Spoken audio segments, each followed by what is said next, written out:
I'm the host of Historical Life, which is an audio podcast and YouTube show focused on the history of Freemasonry. Now, one of the main aspects that we put out there as an extension of the show is a Facebook group called Historical Life Masonic Research Group. See, I learned early on in starting the show that you just can't cover everybody that you want to, and a lot of the stories out there maybe not big enough to do a whole show on. But the history is important indeed, and I love to share it. So with implementing a Facebook group, it turns the show into a community. It gives a platform for everybody to come forth and share that history. It's been a really great thing, so if you guys aren't on there, I encourage you to check it out. But I preface this information because this group is actually what brings me to today's topic. See, a few weeks ago, I posted an image on the group. This image here, it's a very popular image. I'm sure most of you have seen this. I think even Gardner Lodge used it as a published publication just a couple of years ago. However, this post did not go over so well within the group, and it wasn't the image itself. It was my description of the image. See, when I posted on there, I said something along the lines of, here's an image from the glory days of the craft, and that, in fact, did not set well with the two brothers.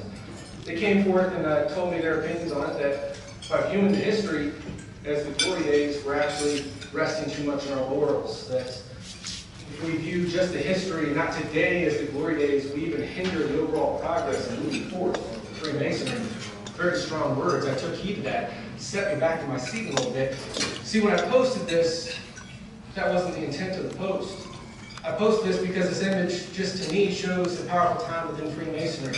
I want people to comment on it and even bring up other likewise mannered images.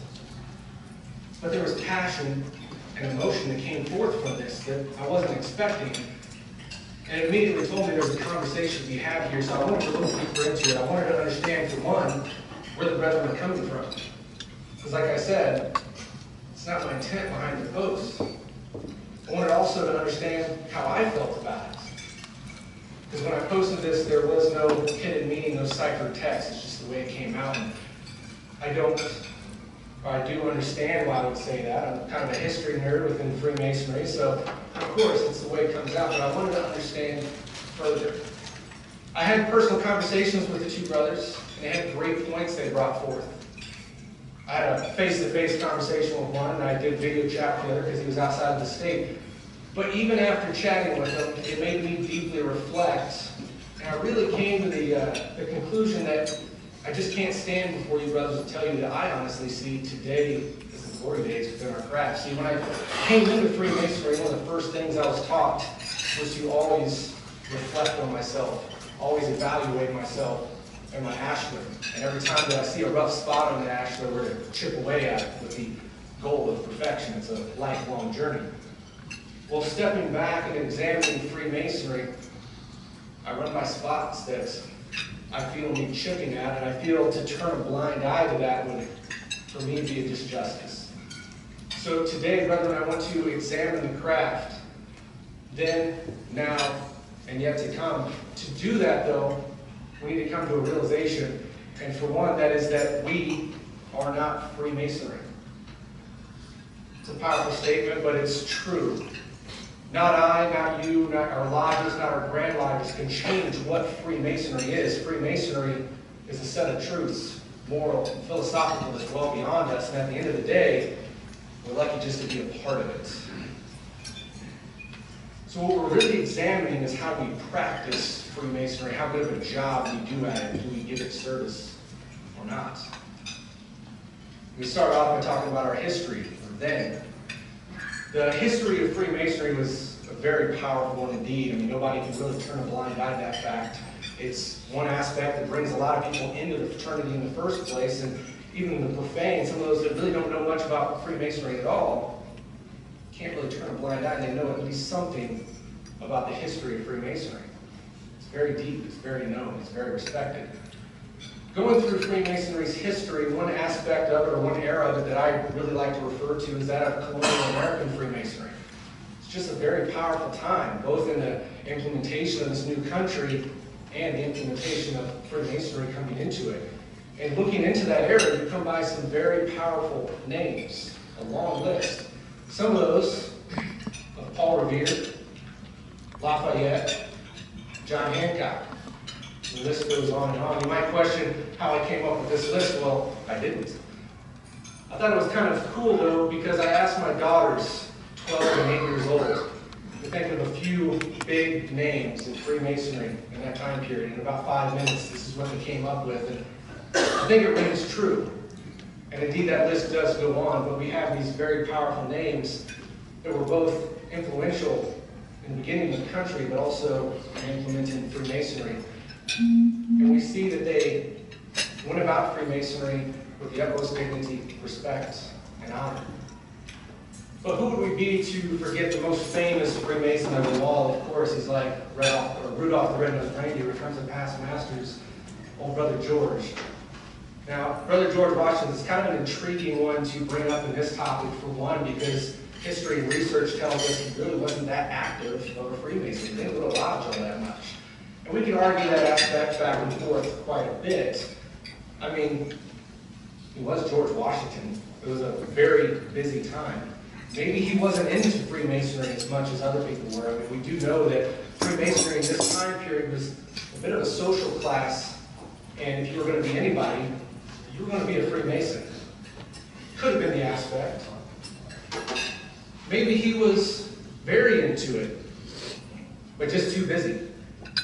I know myself and other brothers have to abide by that gauge, and we can't always make up with all the Masonic duties that there are and keep up with that schedule.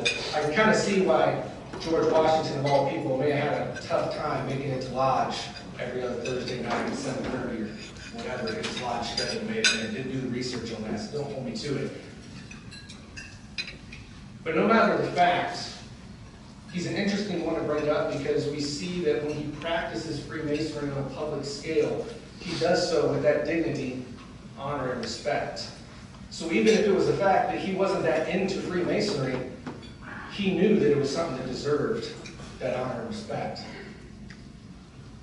However, it's not just with these big names that this image rings true. It's even with your sideliner brethren, your everyday brothers. As we look into Freemasonry, there is always the same image and message of putting Freemasonry to the highest regard. Moving a little bit into the future, we see that same image and message carry on through the years. We also notice that the numbers flourish because when you have a great thing, it catches on. People want to be a part of it. We hit the streets and parades. When you look up historical images, Masonic parades, they're a sight to see. You don't see too many poorly put on Masonic parades throughout history. We hit the streets with that same dignity and honor aspect, and we're proud to present that to the public and wear the badge of a Mason and show them who we are and what we're about. But as we progress into the future, we start to notice a change. Something's different. You don't quite have that same image that rings true. And as I said in the beginning, we have to examine Freemasonry as a whole. We have to step back and look not just at our lodge, our grand lodge, but Freemasonry as a whole. All the good, all the bad, all the in-between.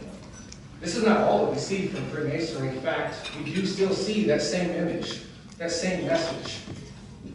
But in my travels around, whether in this state, without this state, I can tell you one thing, that I tend to see anymore the left more often than I see the right. And that's what stands out to the public. That's how they know who we are. And it gives them the impression of what we're about. Our temples are another great topic to touch on. See, Freemasonry has built some of the most impressive buildings around. Very iconic structures that decorate the skylines of some of our proudest cities. Not just in the biggest cities do we see these old temples, but even in the small towns.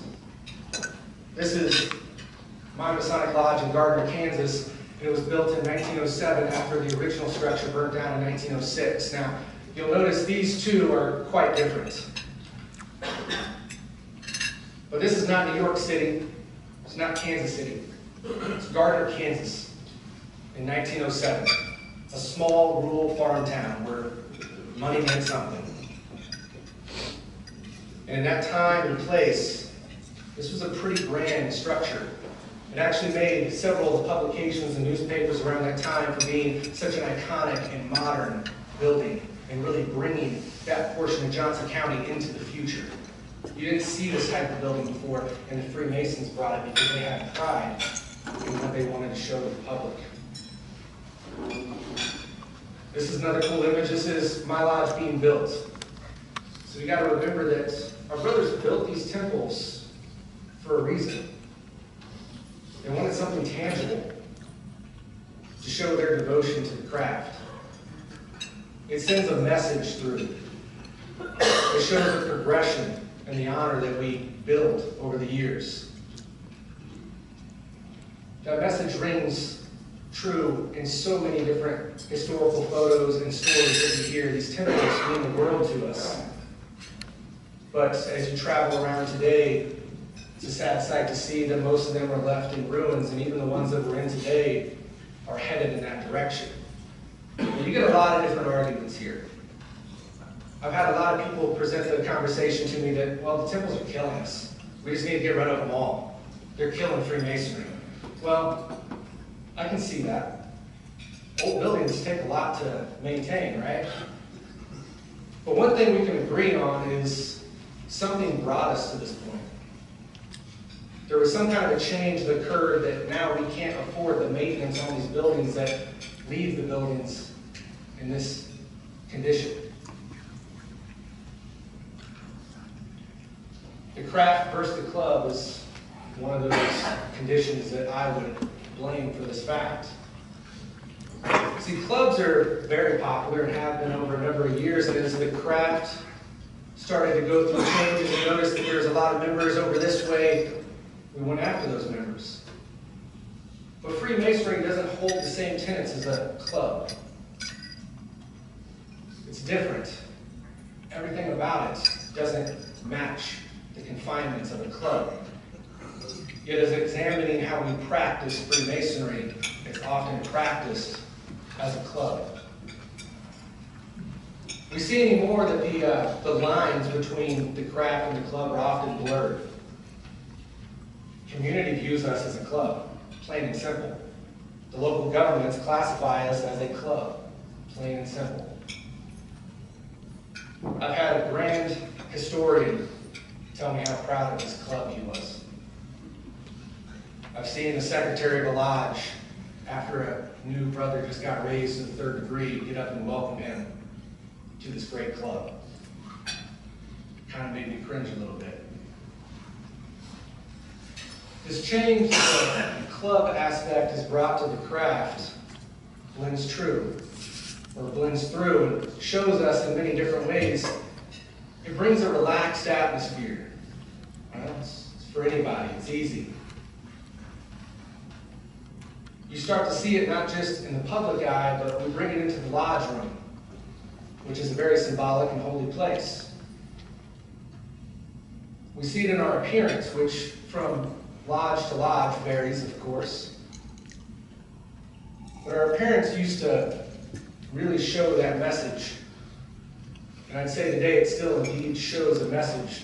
And just like everything else, this varies from lodge to lodge. I've seen lodges that indeed dress like the top image there. Ripped jeans, shorts, tennis shoes, t-shirts. Yeah. I've also seen lodges that are a minimum of a black tuxedo with a gold bow tie. But it sends a message, nonetheless. I don't know about anyone else, but I know that the lodge is symbolic of the temple. When we stand in lodge, we're before the altar of God. We invite in the light of deity. I personally would not feel honorable and respectful standing in front of God in shorts and a t-shirt. I would also say that when I was going through the degrees, I remember a certain point telling me that Masons were clad, or properly clad, in white gloves and an apron.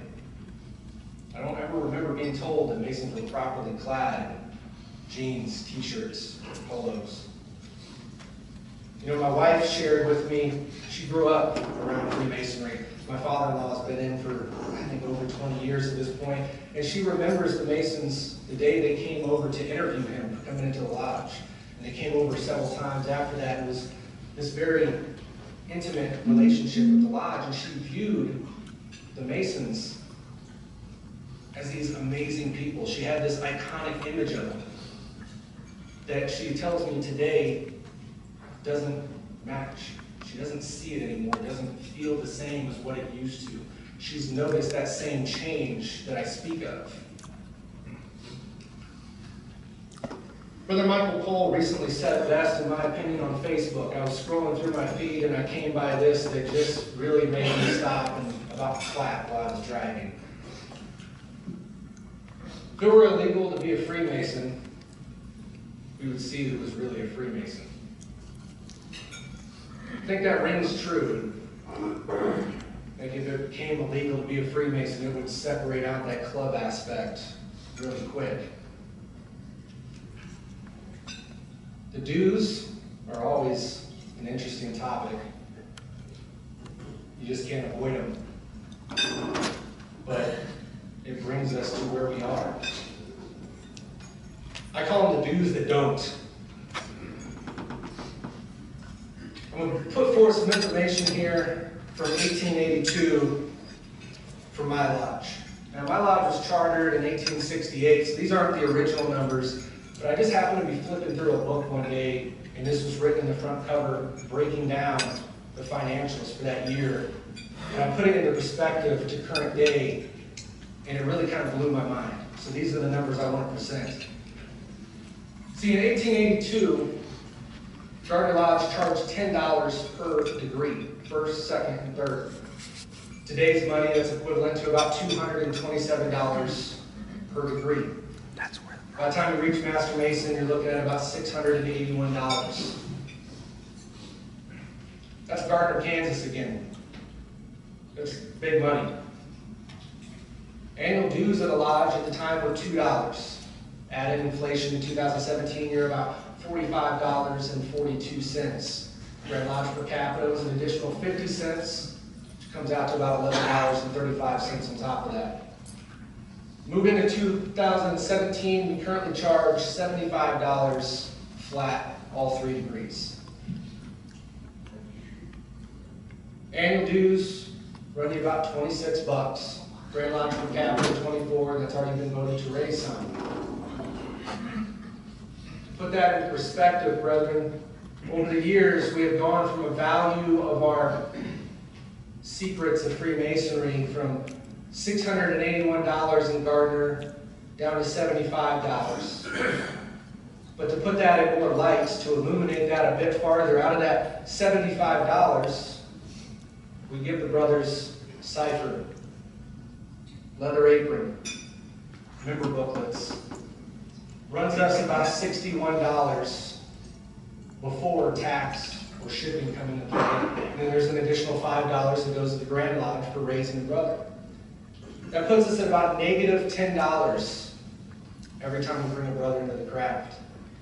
Everybody harps on dues. Everybody harps on we need more members. Yet every time we bring a member into the lodge, it kills us a little bit. Now these are Gardner numbers, and money and financials vary from lodge to lodge, of course. But no matter who I talk to, no matter what their dues are, it seems the same struggles are felt and widespread.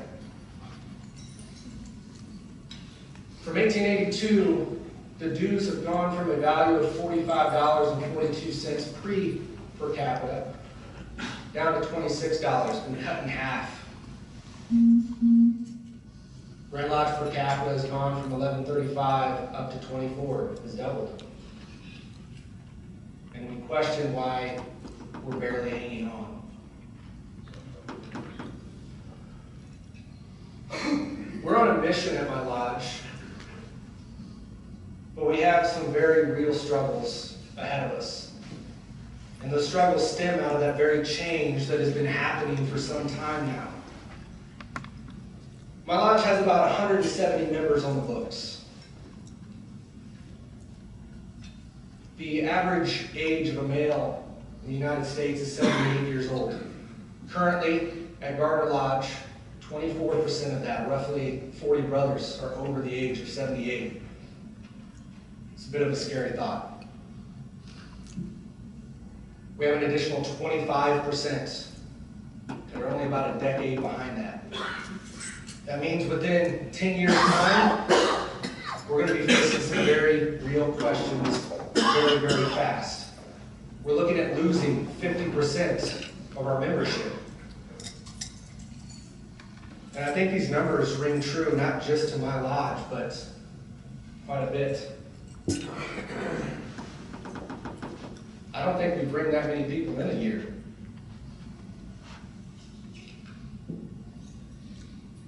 Looking at the financials and being kind of scary as they are at points, brings me to charity as a concern. How can we barely hang on, yet expect to put out so much? Well, charity, as we know, has been within the fraternity for a very, very long time. And I was talking to a grand historian about this, about when did we originally see the word charity come into play in Freemasonry? Well, the first time he could find was back in the mid-1600s. Because charity is one of our theological virtues. We see faith, hope, and charity ring true in very, very many publications through Freemasonry. So I want to look deeper. What is charity?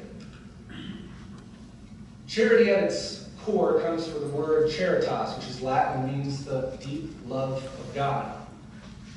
It can also be described as the love of thy neighbor, but the plain and simple definition of charity comes out to that of love. We kind of bastardize the name of charity by just throwing a few dollars at it.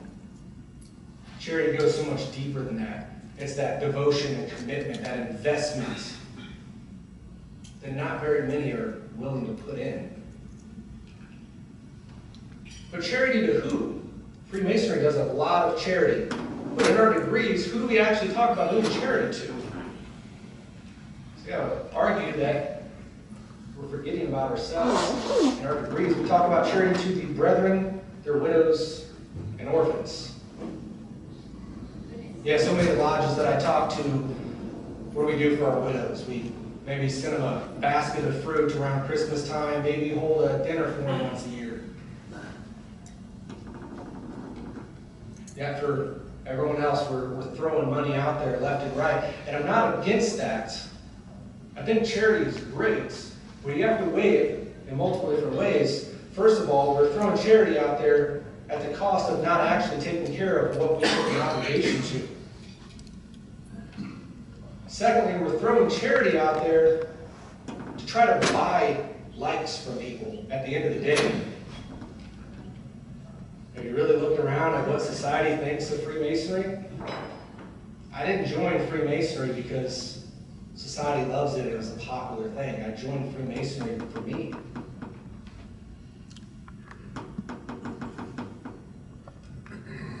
Have you searched Google about how society feels about Freemasonry? This is Huffington Post, very popular publication, totally bashing our Masonic chip program. And I gotta say, Masons, come on. In today's age of conspiracy theories, we really named a child identification program CHIP. We still promote this program at my lodge, and I think it's a great one. I don't use the name, I say child identification, but no matter the fact, we just had one a couple weeks ago at the county fair for Johnson County out there in Gardner. Every time I post on Facebook, hey, come on out, we got this free event, this is what we do. My publications, my push notifications on my phone, ding, ding, ding, ding, all night long. Are you effing kidding me? You're chipping our kids? Seriously, this plays into every conspiracy ever. They don't care. They have an image of us, and that's not going to change very easily. As I put it, the profane will be the profane. And as I think charity is indeed wonderful, we need to also look at the fact that we shouldn't just be throwing dollars at idols, but actually putting some investment if you want to help the community, get out there. But for every dime that we put outside the lodge, I would challenge you to invest tenfold into your brethren. And remember the definition of charity. I'm not speaking financially here. Invest in your brethren. Actually put time and dedication into them.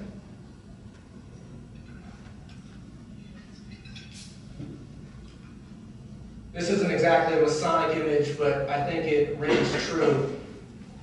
At least at my lodge, we have 170 on the books, but on any given meeting night, we have about 15 that show up.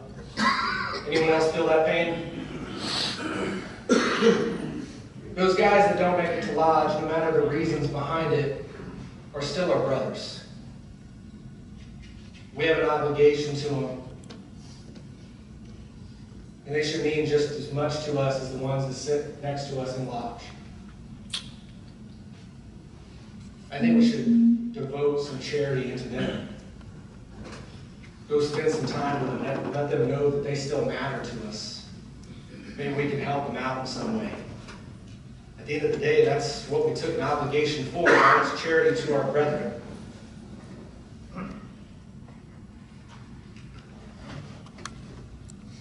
Our secret work is one that really kind of deeply saddens me.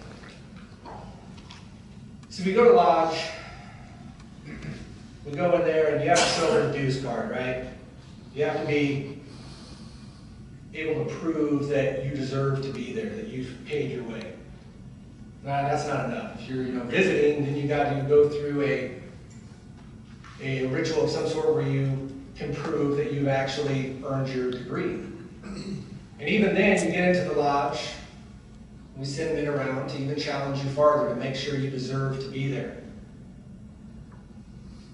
We stand a man outside the door with an implement able to take somebody's life if need be. Now, here in America, that sword rarely ever comes out of a sheath, and it stands out there as decorative at best. But there are still parts of the world that that is not the case.